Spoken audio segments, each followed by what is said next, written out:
பாறை மீன் குழம்பு.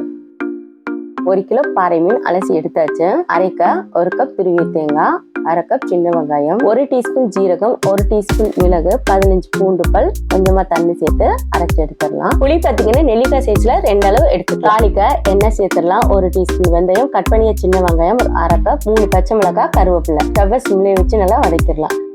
தக்காளி 4 கட் பண்ணது, கட் பண்ணிய பாதி மாங்காய் சேர்த்து அதே நல்லா வதக்கிடலாம். மிளகாய்த்தூள் 3 டீஸ்பூன், மல்லித்தூள் 3 டீஸ்பூன், கொஞ்சமா மஞ்சத்தூள், அதே நல்லா வதக்கிடலாம். கொஞ்சமா தண்ணி சேர்த்துடலாம். புளிக்கரைசல், அரைத்த தேங்காய், தேவையான அளவு தண்ணி, கல் உப்பு, மூடி நல்லா கொதிக்க விட்டுலாம். மீன் குழம்புக்கு குழம்பு நல்லா கொதிச்சு திக்காகணும், அப்புறம் தான் மீனே சேர்க்கணும். இப்போ மீன் சேர்த்துடலாம். நல்லா கொதிச்சிச்சு. ஸ்டவ் ஆஃப் பண்ணி மூடிடலாம். அந்த ஹீட்லயே வெந்துடும். டேஸ்டான பாறை மீன் குழம்பு ரெடி.